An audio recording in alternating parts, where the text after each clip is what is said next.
So I've worked with very wealthy people in my life, people making and thousands of dollars every single day.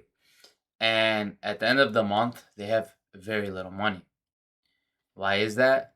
Because they're heavy gamblers. They spend a lot of their money. Now, your first response might be these people are absolute idiots. And why are they behaving in this manner? I know that's my thought. Until you actually understand the driving behind it. So, until you actually learn the psychology behind it, what you're doing is something called the maladaptive behavior. So, that is a behavior that you're doing to compensate for something, soothe something, or create a reality you unconsciously want because your nervous system is unconsciously addicted to it. Now, in order to overcome this, there's just a few things you need to understand. First thing, pain is not your enemy. People are avoiding pain like it's the plague. People are avoiding some heartache or some sadness or some anger, just trying to get it out of their system, just trying to find something to avoid their attention out of it. And you end up just going back to the thing that you're trying to run from. You can't get rid of your anger in that manner. You can't get rid of fear by running from it. You can't get rid of sadness and depression and grief by running from it. You have to turn around and face that. And until you do this, you will constantly attract the same BS that you experience every single, however often in your life. You just keep coming back to it, whether it's jobs, relationships, financial situation, whatever it is. So you need to address the underlying root cause. And the first part is actually starting to accept and actually learn how to process your emotions and stop running away like a little, you know what. Which actually is a crazy thing I just said because there's a stigma that emotions are somehow like they make a bitch or they make you weak, which is absolutely and utterly ridiculous, right? Emotions are literally built for survival. The problem with people's emotion is they're just like I mentioned before, they're maladaptive, they have an unconscious addiction to their nervous system, so their emotions run them, their unconscious beliefs and patterns run them, and then all of a sudden they have a lot of shame and guilt around it as well. And so instead of processing this emotion, so the trauma or whatever, or just the negative emotion that's in your body just goes away and you don't have to worry about it anymore. They just run away from it, shove it down, and all of a sudden it just keeps coming back and worse and worse. You start having bad habits, which drive deeper and deeper neurological pathways, making you more and more addicted from a neurological perspective and an emotional familiarity perspective. The second thing is to change your relationship with guilt and I should be this way or I should be that way.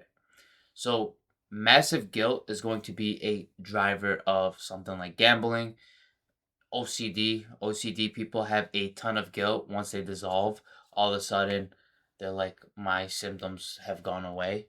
I've seen it in my own clients as well. And it's like a really big thing. Like once you get rid of that OCD. It's like that nervousness, right? I should be doing something different. I need to tap 3 times. That's how it should be.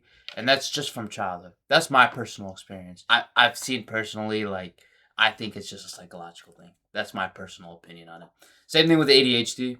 I've been diagnosed with ADHD. I can focus very, very hard where before I haven't been able to. And that's because I think I shifted a few things in my mind and I shifted a few beliefs that I've had. But that's not to say ADHD isn't real or it doesn't matter. I'm just saying a lot of our procrastination and our aversion to doing this is unconscious patterns just driving it, right? So we have an unconscious need to not want something fulfilled because of some unconscious fear. We don't want to see our goal manifest because if it does, then we're going to be seen and we have an unconscious fear of being seen or something of that manner, right? It could go in many different ways. But ultimately, once you dissolve that, you'll notice your external things will start to change, regardless of whatever label the doctor or yourself given you.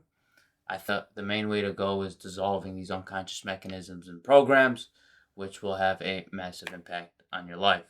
Also, with guilt and gambling, it's important to realize that gambling is actually a failed proposition. You're going to lose in the long run 100% of the time, unless you're in this top 1% of people, right?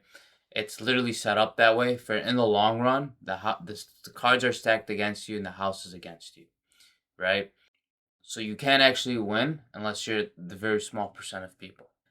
This means you're choosing an endeavor which you know you're going to lose, so you can blame yourself for being a failure because you have an unconscious belief that everything you do is a failure or you are a failure, or that you need to unconsciously criticize yourself because your parents did, so you're going to engage in something that you know you're going to fail, so then when you inevitably fail, you have an excuse to punish yourself the same way you were punished as a kid, reinforcing that pattern that you started and that your nervous system is addicted to. And that stress and that guilt and that shame and that negative spiral, you're just unconsciously doing it because of these behavior patterns. So try these two. Learn your emotional, learn how to manage your emotional state, dissolve the guilt. If you can't do this on your own and you want help with someone like me, you can look in the description. I have a link there. You could sign up, see if you'd be a good fit for some one-on-one coaching. And every person who I worked with at a serious level has completely changed their self-image, self-worth, the way they behave, the way they see themselves, the way they interact with the world, and the way the world interacts with them, just by dissolving these unconscious programs and mechanisms in their subconscious mind. So hopefully this video was helpful. If it was, leave a like and follow, and I'll see you in the next video.